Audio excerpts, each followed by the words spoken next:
Greetings everyone. நம்ம டெய்லியும் Hindi news பேப்பர்ல என்னென்ன இம்பார்ட்டன்ட் நியூஸ் இருக்குன்னு பார்க்குறோம். இன்னைக்கு என்ன இம்பார்ட்டன்ட் நியூஸஸ் இருக்குன்னு பார்ப்போம். ஸோ டைரக்ட்டா நம்ம பிசினஸ் பேஜுக்கு போலாம். அங்க ஒரு ட்ரேட் டீல பத்தி குடுத்திருந்தாங்க. என்ன டீல் அப்படின்னு பார்த்தோம்னா, இந்தியா வந்து ஓமன் அப்படிங்கிற நாட்டோட ஒரு ட்ரேட் டீல வந்து சைன் பண்ண போறாங்க அப்படிங்கிறத குடுத்திருக்காங்க. ஓகேவா? ஸோ ஓமன் நமக்கு தெரியும். வெஸ்ட் ஏசியால இருக்கக்கூடிய ஒரு கண்ட்ரி. ஓகேங்களா? So Oman, UAE, Saudi Arabia இவங்கலாம் அந்த ஒரு ரீஜியன்ல இருப்பாங்க. ஸோ நமக்கு ஓமனோட இருக்கக்கூடிய ஆல்ரெடி இருக்கக்கூடிய ட்ரேட் எவ்வளோ இருக்கு அப்படிங்கிறத குடுத்துருக்காங்க. ஸோ எவ்வளோ இருக்கு அப்படின்னு பார்த்தோம்னா, லெஸ் தேன் $13 பில்லியன் அப்படின்னு சொல்லி குடுத்துருக்காங்க. ஓகேங்களா? ஸோ $13 பில்லியன் வந்து நமக்கும் ஓமன் அப்படிங்கிற கண்ட்ரிக்கும் ட்ரேட் இருக்கு. பட் ஓமன் அப்படிங்கிற நாடு வந்து ஒரு இம்பார்ட்டன்ட்டான நாடு. ஃபர்ஸ்ட் எதுக்கு இம்பார்ட்டன்ட் அப்படின்னு பார்த்தோம்னா, நமக்கும் ஓமனுக்கும் இருக்கக்கூடிய ட்ரேட் பார்த்தோம் ஸோ ஆன நேஷன் தான். அது மட்டும் இல்லாம ஈரான் ஐ மீன் இந்த ஓமன் அப்படிங்கிற நாடு இப்படி இருக்கும். ஓகேங்களா? ஸோ இந்த இடத்துல ஈரான் இருக்கும். இங்க பாகிஸ்தான், அப்படியே இங்க வந்து இந்தியா வந்துரும். ஓகேவா? ஸோ அப்ப இந்த வழியாக தான் நமக்கு அதிகப்படியான ஆயில் ட்ரேட் அப்படிங்கிறது வந்துட்டு இருக்கு. ஓகேவா? ஸோ இந்த இடத்துல நமக்கு ரெட் சி வந்துருது இல்லையா? ஸோ அப்ப இந்த வழியா தான் நமக்கு அதிகப்படியான ஆயில் ட்ரேட் அப்படிங்கிறது நடக்குது. அப்ப ஓமன் கூட இருக்கக்கூடிய டீல் அப்படிங்கிறது நமக்கு ஸ்ட்ராட்டஜிக்கலா ரொம்ப இம்பார்ட்டன்ட்டா இருக்கு. ஓகேங்களா? ஸோ அதுதான் இங்கேயும் குடுத்துருக்காங்க. குளோபல் ஆயில் ஷிப்மென்ட் எல்லாமே ஆ இந்த ஸ்ட்ரெய்ட் ஆஃப் ஹார்மஸ் அப்படின்னு சொல்லுவாங்க. ஓகேவா? ஸோ, இங்க இப்ப ஈரான் அப்படிங்கிற நாடு இருக்கு. இங்க ஓமன் அப்படிங்கிற நாடு இருக்கு. ஓகேங்களா? ஸோ, இததான் இந்த ஸ்ட்ரெய்ட் ஆஃப் ஹார்மஸ் அப்படின்னு சொல்லுவாங்க. ஸோ, இந்த வழியா தான் அதிகப்படியான ட்ரேட் குளோபல் ஆயில் ஷிப்மென்ட் எல்லாமே வந்துகிட்டு இருக்கு. ஓகேவா? ஸோ, அந்த வகையில இம்பார்ட்டன்ட்டான கண்ட்ரி ஓமன். அதே மாரி ஓமன்ல இருக்கக்கூடிய சிட்டி மஸ்கட். இந்த ஓமன்ல இருக்கக்கூடிய மஸ்கட் அப்படிங்கிறது நமக்கு ஐஎம்இசி அப்படின்னு சொல்லக்கூடிய India, Middle East, Europe economic corridor. இந்த ஒரு இதுலயும் முக்கியமான ஒரு ரோல ப்ளே பண்ணுது. ஓகேங்களா?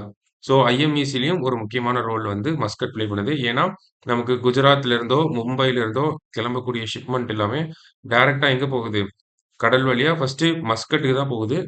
மஸ்கட்ல இருந்து தான் எங்க போகுது அப்டின்னா, நமக்கு சவுதி அரேபியா அது வழியா, இஸ்ரேல் வழியா நமக்கு யூரோப் போறது. சரிங்களா? So uh initial part of the IMEC அப்படிங்கிறது அ ஐ மீன் குஜராத் ஆர் மும்பையிலிருந்து நம்ம ஷிப்மெண்ட் கிளம்பி மஸ்கட்டுக்கு தான் போகும். ஸோ அந்த வகையில ஓமன் அப்படிங்கிற கண்ட்ரி நமக்கு ரொம்ப இம்பார்ட்டன்ட்டா இருக்கு. இப்போ வரைக்கும் ஓரளவுக்கு இம்பார்ட்டன்ட்டா இருந்தாலும், அதனால தான் லெஸ் தேன் 13 மில்லியன் குடுத்திருந்தாங்க. இதுக்கப்புறம் இந்தியாவுக்கும் ஓமனுக்கும் இருக்கக்கூடிய டீலிங்ஸ் அப்படிங்கிறது ரொம்ப இம்பார்ட்டன்ட் ஆகப்போகுது. ஒண்ணு இந்த ஷிப்மெண்ட் ஆயில் ஷிப்மெண்ட் அப்படிங்கிறது. ஏன்னா ரெட் சி வந்து ரொம்ப வல்னரபிளா இருக்கனால, ஓமன் நமக்கு முக்கியம். அதே மாரி ஐஎம்இசியோட ரோல் ப்ளே பண்றனால, ஓமன் நமக்கு முக்கியம். அதனால என்ன பண்ண போறாங்கன்னா, ஒரு ட்ரேட் டீல் அப்படிங்கிறத சைன் பண்ண போறாங்க. கோஆப்பரேஷன் அப்படிங்கிறத இன்கிரீஸ் பண்ண போறாங்க.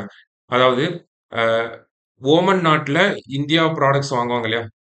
ஸோ ஓமன் நாட்டுக்கு இறக்குமதி ஆகக்கூடிய இந்தியாவோட வர்த்தக பொருட்கள் எல்லாத்து மேலயும் இந்த டாக்ஸ் அப்படிங்கிறத எலிமினேட் பண்ண போறாங்க. இந்தியா இந்தியாவிலேருந்து என்னென்ன ப்ராடக்ட்ஸ் போகுது அப்படின்னு பார்த்தோம்னா, அக்ரிகல்ச்சர் ப்ராடக்ட்ஸ் போகுது, jewellery, leather products, medical products இதெல்லாம் போகுது. அதே மாரி இந்தியா ஓமன் நாட்டிலேருந்து வாங்கக்கூடிய ப்ராடக்ட்ஸ்க்கு இந்த டாக்ஸ் அப்படிங்கிறத கம்மி பண்ண போறாங்க. அங்கிருந்து நம்ம என்ன வாங்கிட்டு இருக்கோம் அப்படின்னு பார்த்தோம்னா, petrol, petrochemicals, aluminium, copper இந்த மாதிரியான விஷயங்களுக்கெல்லாம் நம்ம டாக்ஸ கம்மி பண்ண போறோம். ஸோ அதுதான் அந்த டீல்ல சைன் பண்ண போறாங்க. இந்த டீல பொறுத்தவரைக்கும் பார்த்தோம்னா, எலக்ஷன்ஸ் முடிஞ்சு அடுத்து யார் பிரைம் மினிஸ்டர் வராங்களோ, அதுக்கப்புறமா தான் இந்த டீல் அப்படிங்கிறது சைன் ஆகும். இப்போதைக்கு இந்த டீல சைன் பண்ண போறாங்க அப்படிங்கிற தகவல மட்டும் தான் சொல்லியிருக்காங்க. அதனுடைய அ எக்ஸாக்ட் ப்ரொவிஷன்ஸ வந்து நமக்கு குடுக்கல. சரிங்களா? ஸோ அதுதான் நம்ம ஃபர்ஸ்ட் நியூஸ்ல பார்க்குறோம். அடுத்தது பார்த்தோம்னா how to extreme climate events impact Asia அப்படின்னு குடுத்துருக்காங்க. ஸோ வேர்ல்டு மெட்ரோலாஜிக்கல் ஆர்கனைசேஷன் ஒரு ரிப்போர்ட் ரிலீஸ் பண்ணியிருந்தாங்க. என்ன ரிப்போர்ட் அப்படின்னா, state of the climate in Asia. So நம்ம கேட்கலாம். State of the climate in Asia அப்படிங்கிறது யார் குடுத்தாங்கன்னா, வேர்ல்டு மெட்ரோலாஜிக்கல் ஆர்கனைசேஷன். உலக வானிலை அமைப்பு இருக்காங்களே, அவங்க தான் வந்து குடுத்துருக்காங்க. இத பொறுத்தவரைக்கும் ஏசியா தான் வந்து இந்த குளோபல் வார்மிங்னால ஓகேங்களா? Asia has warmed faster than global average. Global warming இருக்கு. அதுல மத்த கான்டினென்ட்ட பார்க்குறப்ப ஏசியன் கான்டினென்ட் தான் அதிகமா வெப்பமயமாதல் ஆகிக்கிட்டே வருது அப்படிங்கிறத சொல்றாங்க. அப்ப அதிகமா வெப்பமயம் ஆகுது, வார்ம் ஆகுது அப்படின்னா, அதுக்கு ஏத்த மாரி நமக்கு இம்பாக்டும் ஏற்படும். ஓகேங்களா? ஸோ அதுதான் இவங்க இந்த ரிப்போர்ட்ல அனலைஸ் பண்ணியிருப்பாங்க. ஏசியால அதிகமா வெப்பமயம் ஆகுது. அதனால என்னென்ன இம்பாக்ட் வருது அப்படிங்கிறத சொல்லியிருக்காங்க. ஸோ மேஜரா ஒரு 3 இம்பாக்ட் அப்படிங்கிறது பிரிவேலன்ட்டா இருக்கு. ஓகேங்களா? எல்லா நாடுகள்லயும் பரவலா காணப்படுது அப்படின்னு சொல்லுவோம் நம்ப. ஸோ அப்ப என்ன மாதிரியான இம்பாக்ட் இந்தியா உட்பட என்ன மாதிரியான இம்பாக்ட்ட சந்திக்கிறாங்க இந்த குளோபல் வார்மிங்னால அப்படின்னு பார்த்தோம்னா, ஃபர்ஸ்ட்டு வந்து ஹீட் வேவ்ஸ். ஓகேங்களா? சம்மர் சீசன்ல ரொம்ப வெப்பமா இருக்கு. வெப்ப அலைகள் அப்படிங்கிறத பத்திலாம் நம்ம தெரிஞ்சுக்கிட்டே வரோம் இப்ப. அடுத்தது பார்த்தோம்னா, ஹீட் வேவ்ஸ்க்கு அடுத்து இன்னொரு விஷயம் என்ன இருக்கு அப்படின்னு பார்த்தோம்னா, சைக்ளோன்ஸ் அல்லது ஸ்டார்ம்ஸ் அப்படின்னு சொல்றோம் இல்லையா? சூறாவளி, இந்த சைக்ளோன் மோச்சா, மிக்ஜம் அந்த அந்த மாரி நெறைய பேர்கள்ல வந்துச்சு இல்லையா? போன வருஷமே நெறைய சைக்ளோன் வந்திருக்கும் இல்லையா? So storms. கடைசியா பார்த்தோம்னா ஃப்ளட். ஓகேங்களா? அதிகப்படியான மழை பெய்யறனால ஃப்ளட் அப்படிங்கிறது வரும். ஓகேங்களா? ஸ்டார்ம்ஸ் அப்படிங்கிறது சைக்ளோன் வேற. ஓகேங்களா? அது கடலோர பகுதிகள்ல அஃபெக்ட் ஆகும். ஃப்ளட் அப்படிங்கிறது சம்மந்தமே இல்லாம ஃப்ளட் வருது இல்லையா நெறைய இடங்கள்ல. ஸோ அததான் சொல்றாங்க. அப்ப இந்த 3 தான் அதிகமா குளோபல் வார்மிங்னால பாதிப்புகள் அப்படிங்கிறது இருக்குன்றத சொல்றாங்க. ஸோ அந்த வகையில எவ்வளோ உயிரிழப்புகள் இருந்திருக்கு. ஆ ஹீட்னால எவ்வளோ, ஃப்ளட் அண்ட் ஸ்டார்ம்னால எவ்வளோ, ஒவ்வொரு நாடுகளும் எப்படி ஏசியால பாதிக்கப்பட்டிருக்காங்க அப்படிங்கிறத சொல்லிட்டு, இந்தியாவ பொறுத்தவரைக்கும் ஒரு சில விஷயங்கள குடுத்திருந்தாங்க. ஸோ இந்தியால இருக்கக்கூடிய இந்தியன் மெட்ராலஜிக்கல் டிபார்ட்மெண்ட் இந்த ரிப்போர்ட்ட அப்படியே அக்செப்ட் பண்ணிக்கிறாங்க. என்ன சொல்றாங்கன்னா, நம்பளோட அனாலிசிஸ்க்கும், அவங்களோட அனாலிசிஸும் கிட்டத்தட்ட சிங்க்ல தான் இருக்கு அப்படிங்கிறத சொல்றாங்க. அதே மாரி அ ஏசியால இருக்கக்கூடிய நாடுகள்ல இந்த இடபிள்யூஎஸ் அப்படின்னு சொல்லக்கூடிய ஏர்லி வார்னிங் சிஸ்டம் ஓகேங்களா? முன்கூட்டியே அறிவிக்கக்கூடிய இந்த ஒரு சமாச்சாரம் எல்லாமே வந்து பெர்ஃபெக்ட்டா தான் இருக்கு. இன்னமும் ஆனா there is a scope for improvement. இன்னமும் கொஞ்சம் இம்ப்ரூவ் பண்ணலாம் அப்படிங்கிறத சொல்லியிருக்காங்க. ஸோ நம்ம இந்த இடத்துல நல்லா புரிஞ்சுக்கணும். இந்தியா அளவுல என்ன சொல்லியிருப்பாங்க அப்படின்னு பார்த்தோம்னா, முன்னாடிலாம் ஒரு சைக்ளோன், இல்ல ஒரு ஃப்ளட் வந்துச்சுன்னா, ஆயிரக்கணக்குல மக்கள் வந்து இறந்து போவாங்க. இல்ல டிஸ்பிளேஸ் ஒரு அவங்க இருக்கிற இடத்த விட்டு வேற இடத்துக்கு போற மாரியான விஷயங்கள்லாம் நடக்கும். ஆனா இப்பலாம் பார்த்தோம்னா, அது ரொம்ப மினிமைஸ் ஆயிட்டே வருது அப்படிங்கிறத சொல்றாங்க. அப்போ நமக்கு வரக்கூடிய இயற்கை சீற்றங்கள நம்மளால தடுக்க முடியாது. அதுலருந்து நம்மளயே காப்பாத்திக்க மட்டும் தான் முடியும் அப்படிங்கிறத இதுல சொல்ல வராங்க. ஏர்லி வார்னிங் சிஸ்டம டெவலப் பண்ண இந்த உயிரிழப்புகள் அப்படிங்கிறத கம்மி பண்ணலாம். ஆனா இந்த விஷயங்கள தடுக்கணும். இந்த ஃப்ளட்டோ, சைக்ளோனோ வராம இருக்கிறத தடுக்கணும் அப்படின்னா, அதுக்கு நம்ப குளோபல் ஸ்டேஜ்ல எல்லா நாடுகளும் ஒண்ணா இது பண்ணா தான் முடியும். அதுக்கு தான் இந்த காப் மாநாடுகள், இந்தியா வந்து நெட் ஜீரோவா இது பண்ணணும் அப்படின்னு சொல்றது. நெறைய மரங்கள நடுறது, கிரீன் கிரெடிட்ஸ் புரோகிராம் இருக்கு நமக்கு.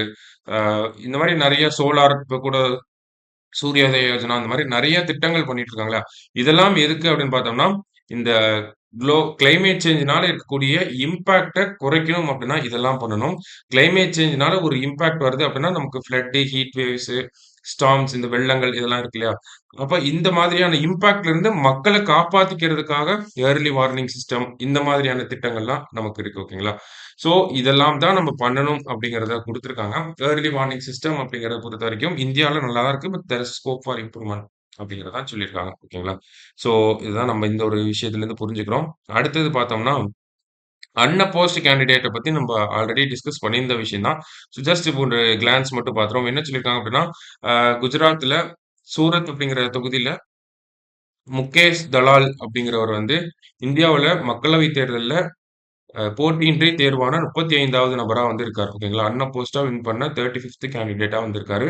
ஸோ, அன்அப்போஸ்ட் அப்படிங்கிறத எந்த ஒரு சட்டங்கள் சொல்லுது அப்படின்னு பார்த்தோம்னா, representation of the people act 1951 மக்கள் பிரதிநிதித்துவ சட்டம் 1951ல இருக்கக்கூடிய பிரிவு 53 என்ன சொல்லுது? இந்த அன்அப்போஸ்ட் எலக்ஷன்ஸ பத்தி சொல்லுது. ஓகேங்களா? அப்ப ஒரு கேண்டிடேட் அன்அப்போஸ்டா வின் பண்ணிட்டார் அப்படிங்கிறத அறிவிக்கிறது யாரு? அப்படிங்கிற கேள்வி கூட நமக்கு கேட்கறதுக்கு வாய்ப்புகள் இருக்கு. ஏன்னா, அதை சரவுண்டிங் இந்த சமீபத்திலே அருணாச்சல் பிரதேஷ்ல ஒரு 10 பேரு, மக்களவை லோக்சபா எலக்ஷன்ல ஒருத்தர் அப்படின்னு சொல்லி ஒரு 11 பேர் கிட்ட அன்அப்போஸ்டா வின் பண்ணியிருக்காங்க.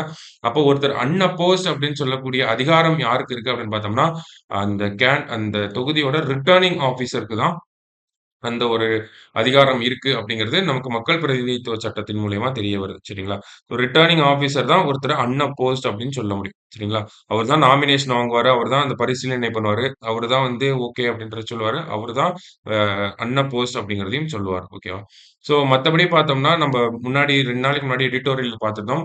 நோட்டா அப்படிங்கிற ஆப்ஷன்லாம் எக்ஸர்சைஸ் பண்ண முடியல. இந்த அன்அப்போஸ்ட் அப்படிங்கிறது சொல்றனால அப்படின்னு சொல்லியிருந்தாங்க இல்லையா? ஸோ அது ரிலேட்டடா நோட்டாவுக்கும் 49 ஓ அப்படிங்கிற ஒரு விதி இருக்கு. இதுக்கும் இருக்கக்கூடிய டிஃபரன்ஸ வந்து குடுத்திருந்தாங்க. நமக்கு ஆர்டிகிள் சாரி இந்த 49 ஓ அப்படிங்கிறது என்னன்னா, கண்டக்ட் ஆஃப் எலக்ஷன் ரூல்ஸ் 1961ல வந்திருக்கும். ஓகேங்களா? அது ஸ்கூல் புக்லயே இருக்கும். 9த் ஸ்கூல் புக்ல இருக்கும். 1961 அப்படிங்கிற இந்த கண்டக்ட் ஆஃப் எலக்ஷன் ரூல்ஸ் 1961ல 49 ஓ படி நம்ப நம்ப வாக்களிக்க விரும்பவில்லை அப்படிங்கிறத சொல்லலாம். ஓகேங்களா? யாருக்கும் வோட் பண்ணல. டிசைட் நாட் டூ வோட் அப்படின்னு குடுத்திருப்பாங்க. ஓகேவா? ஸோ நான் யாருக்கும் வோட் பண்ண விரும்பல அப்படிங்கிறது தான் வந்து 49 ஓ. இதுக்கும் நோட்டாவுக்கும் என்ன வித்தியாசம்னா, இருக்கக்கூடிய வேட்பாளர்கள்ல எனக்கு யாரையும் பிடிக்கல. அதனால என்னோட வாக்க நான் பதிவு பண்றேன். ஆனா அந்த வாக்க யாருக்கு பதிவு பண்றேன்னா, நோட்டாவுக்கு பதிவு பண்றேன்.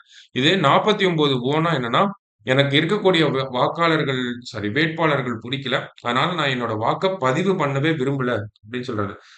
நோட்டாவ பொறுத்தவரைக்கும் நம்ம வாக்க பதிவு பண்ணியிருப்போம். கையில மை வச்சிருப்பாங்க. ஆனா இந்த நோட்டாவ பொறுத்தவரைக்கும் நம்ம ஒரு பட்டன அமுத்திட்டு வருவோம். இதே 49 போனா, நம்ம வந்து ஒரு ஃபார்ம் எழுதி குடுத்துட்டு வந்துரலாம். ஓகேங்களா? ஸோ அதுக்கும் இதுக்கும் என்ன வித்தியாசம் அப்படின்னு பார்த்தோம்னா, இப்ப நோட்டா நான் போய் ஒரு நோட்டால பட்டன் அமுத்துறேன் அப்படின்னா, நான் நோட்டாவுக்கு தான் அமுத்துறேங்கிறத யாரும் வந்து பார்க்க முடியாது. இதே 49 ஓனா நான் அங்க இருக்கக்கூடிய வாக்குச்சாவடியில இருக்கக்கூடிய மைய அதிகாரிகள் கிட்ட ஒரு ஃபார்ம் வாங்கி ஃபில் அப் பண்ணி குடுக்கணும். அப்ப என்னோட பிரைவசி அப்படிங்கிறது எல்லாருக்கும் வெளிய தெரிய ஆரம்பிச்சுரும். இல்லையா? ஸோ அந்த மாதிரியான விஷயங்கள் இருக்கு. அது ஒரு வித்தியாசம் இருக்கு. ஓகேங்களா? பிரைவசி தெரியாது. பிரைவசிய வந்து காப்பாத்தப்படும். நோட்டாவ பொறுத்தவரைக்கும். அடுத்தது பார்த்தோம்னா, நான் யாருக்கும் வாக்களிக்க விரும்பல. என்னோட வாக்க பதிவு பண்ணவே விரும்பல அப்படிங்கிறது 49 ஓ. நான் போய் வாக்கு அளிக்கிறேன். ஆனா, அத நான் நோட்டாவுக்கு அளிக்கிறேன். ஓகேங்களா? அப்போ வாக்கு அங்க பதிவு ஆயிருச்சு அப்படிங்கிறது தான் வித்தியாசம். ஓகேங்களா? ஸோ அத பத்தி தான் குடுத்திருக்காங்க. இதே நோட்டாவ இப்ப போஸ்ட் எலக்ஷனுக்கும் நோட்டாவுக்கும் ஒரு இல்ல ரிலேஷன் நம்ம சொல்லியிருந்தோம். ஓகேங்களா? ஒரு வேட்பாளர் தான் இருக்காரு. அதனால அவர வந்து அண்ணா போஸ்ட்ன்னு சொல்லி வெற்றி பெற்றுட்டார் அப்படின்னு சொல்றாங்க. ஆனா, அந்த அந்த பேலட் பாக்ஸ பொறுத்தவரைக்கும் நெறைய கேண்டிடேட்ஸ் இருந்தா நெறைய பேர போடுவாங்க. கடைசில நோட்டா அப்படிங்கிற ஆப்ஷன் இருக்கும். அப்போ ஒரு கேண்டிடேட் தான் இருக்காருன்னா, ஒரு கேண்டிடேட் பிளஸ் நோட்டா அப்படிங்கிற ஆப்ஷன வைக்கலாம் அப்படிங்கிறத நம்ம ஒரு எடிட்டோரியல்ல பார்த்திருந்தோம் இல்லையா? அப்போ இந்த இடத்துல நம்ம நோட்டாவுக்கு பெரிய சிக்னிஃபிகன்ஸ் இல்ல அப்படிங்கிறத பார்த்துடலாம். நோட்டாவே ஜெயிச்சாலும் இப்ப நெறைய கேண்டிடேட்ஸ் இருக்கப்ப நோட்டாவே ஜெயிச்சாலும், அது வந்து மீனிங்லெஸ் தான். ஏன்னா, அதுக்கப்புறம் யார் அதிக ஓட்டு வாங்கியிருக்காங்களோ, அவங்க தான் வெற்றி பெற்றதா அறிவிப்பாங்க. ஸோ இதுதான் இந்தியாவுல இருக்கக்கூடிய நடைமுறையா இருக்கு. இருந்தாலும் ஒரே ஒரு மாநிலத்தில மட்டும் என்ன பண்றாங்க அப்படின்னா, அங்க நடக்கக்கூடிய உள்ளாட்சி தேர்தல்கள்ல நோட்டா வின் பண்ணிருச்சு அப்படின்னா, அங்க மறு வாக்குப்பதிவு வந்து நடத்துறாங்க. ஓகேங்களா? ஸோ அது எந்த மாநிலம் அப்படிங்கிறதையும் குடுத்திருக்காங்க. எங்க அப்படின்னு பார்த்தோம்னா, மகாராஷ்டிரால தான்.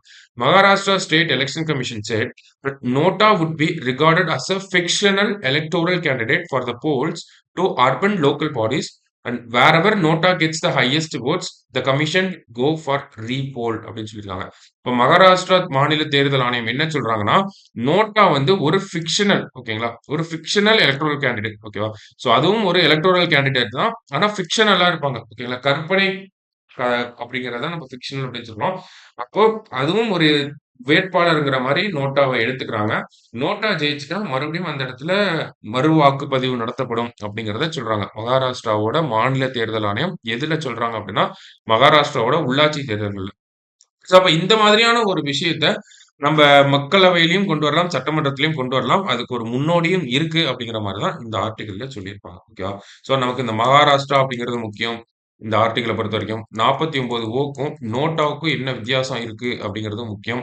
கடைசியா பார்த்தோம்னா, ரிட்டர்னிங் ஆபிசர் தான் ஒருத்தர போஸ்ட் அப்படின்னு சொல்றாரு. அது என்ன சட்டம் அப்படின்னு பார்த்தோம்னா, மக்கள் பிரதிநிதித்துவ சட்டம் 1951 ரெப்ரசன்டேஷன் ஆஃப் பீப்பிள்ஸ் ஆக்ட். ஓகேவா? ஸோ இதெல்லாம் தான் நமக்கு இந்த செய்தித்தாள பொறுத்தவரைக்கும் இம்பார்ட்டன்ட்டா இருந்த விஷயங்களா இருந்துச்சு. ஓகேங்களா? ஸோ இதெல்லாம் நல்லா ஒருக்கா ரீட் பண்ணி வச்சுக்கோங்க. நம்ம நாளைக்கு நியூஸ் பேப்பர் ரீடிங்ல மீட் பண்ணலாம். Thank you.